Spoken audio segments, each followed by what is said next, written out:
Imaginen un mundo donde los coches eléctricos dominaban las calles hace más de un siglo. Un mundo donde podíamos ver videos en nuestros teléfonos mucho antes de la era de Internet. ¿Suena a ciencia ficción? Pues, estas tecnologías no solo fueron imaginadas, sino patentadas décadas, e incluso siglos, antes de que el mundo estuviera listo para ellas. Hoy vamos a desenterrar los secretos de las patentes más adelantadas a su tiempo. Inventos geniales que quedaron sepultados por la historia, esperando su momento para resurgir. Comencemos nuestro viaje en el año 1835. En las calles de Escocia, un hombre llamado Robert Anderson presenta su creación, un carruaje que se mueve sin caballos, sin vapor y sin ruido.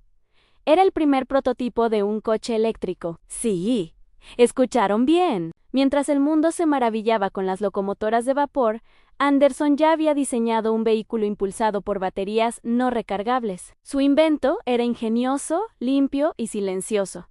Pero tenía un problema enorme en el coste y la practicidad. Las baterías eran caras y de un solo uso. La infraestructura para recargarlas simplemente no existía. La sociedad, fascinada por la potencia bruta del vapor, no vio el potencial de la energía eléctrica. La patente de Anderson se archivó y el coche eléctrico cayó en el olvido durante casi 100 años, hasta que la crisis del petróleo y la conciencia ecológica lo trajeron de vuelta. Piensen en ello, podríamos haber tenido ciudades sin humo mucho antes. Ahora, avancemos hasta 1903, el mismo año en que los hermanos Wright realizaron su primer vuelo. En España, un inventor y militar llamado Leonardo Torres Quevedo patentó algo que hoy nos parece indispensable: el mando a distancia. Lo llamó el telequino, un dispositivo capaz de transmitir órdenes a través de ondas electromagnéticas. Torres Quevedo demostró su eficacia controlando un triciclo y, más tarde, un bote en el puerto de Bilbao ante una multitud asombrada, incluido el rey. Era, en esencia, el abuelo de todos los controles remotos que usamos hoy, desde el de la televisión hasta los drones. Pero, ¿para qué necesitaba el mundo de principios del siglo XX controlar cosas a distancia? La aplicación militar parecía obvia para torpedos, pero el mundo no estaba preparado para esta revolución. La tecnología era vista más como una curiosidad de feria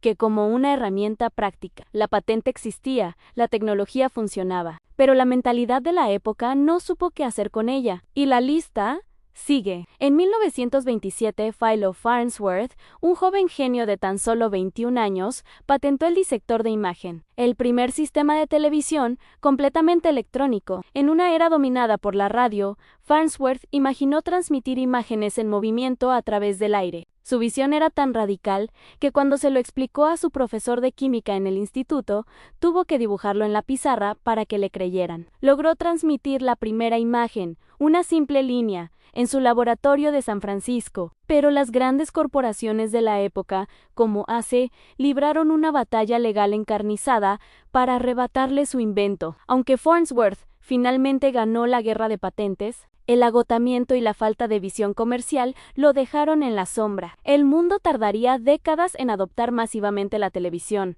un invento que un joven granjero de Utah había concebido mucho antes. ¿Y qué me dicen de la idea de tener acceso a vasta información en un dispositivo portátil? En 1945, Vannevar Bush, un ingeniero estadounidense que dirigió la investigación científica de su país durante la Segunda Guerra Mundial, describió un concepto que llamó Memex. Era un dispositivo de escritorio que permitiría a una persona almacenar todos sus libros, archivos y comunicaciones, y que podría consultarlos a una velocidad y con una flexibilidad sin precedentes. Bush imaginó enlaces entre documentos, creando una red de información interconectada. ¿Les suena? Es básicamente el concepto precursor del hipertexto y de la World Wide Web en su ensayo As We May Think. Bush lamentaba que la ciencia había creado herramientas de destrucción masiva y creía que el siguiente gran reto era gestionar la avalancha de información para el bien de la humanidad. Su idea era puramente conceptual,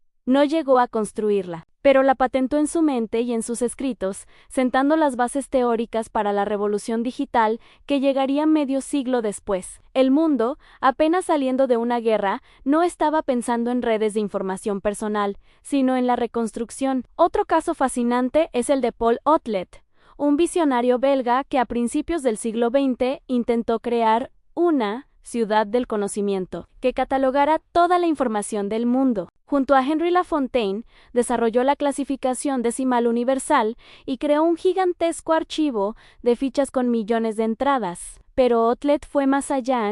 En 1934, describió un sistema de telescopio eléctrico que permitiría a los usuarios buscar información en su archivo desde casa a través de una pantalla y una conexión telefónica, combinando texto, imágenes y sonido. Estaba describiendo Internet y las bases de datos multimedia 80 años antes de su popularización. Su proyecto, el Mondeneium, fue visto como una utopía excéntrica. Fue parcialmente destruido por los nazis y olvidado durante décadas. Otlet murió en la pobreza, sin saber que sus ideas serían la columna vertebral de nuestra sociedad digital. Estos inventores no solo crearon objetos, crearon futuros posibles. Fueron pioneros que se atrevieron a pensar más allá de los límites de su tiempo. Su error, si es que se puede llamar así, no fue técnico, sino de timing. Se enfrentaron a barreras económicas, culturales y a la simple falta de imaginación de sus contemporáneos. Sus historias son un recordatorio agridulce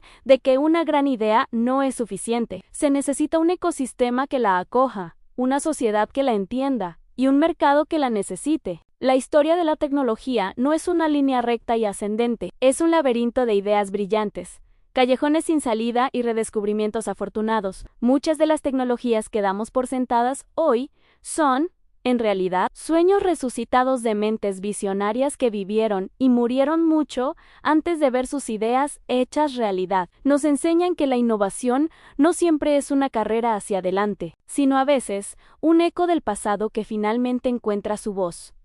¿Qué otros inventos crees que se adelantaron a su tiempo? Déjamelo saber en los comentarios. Me encanta leer sus teorías y descubrimientos. Si te ha gustado este viaje por la historia oculta de la tecnología, no olvides suscribirte y activar la campanita para no perderte nuestros próximos videos. Hasta la próxima.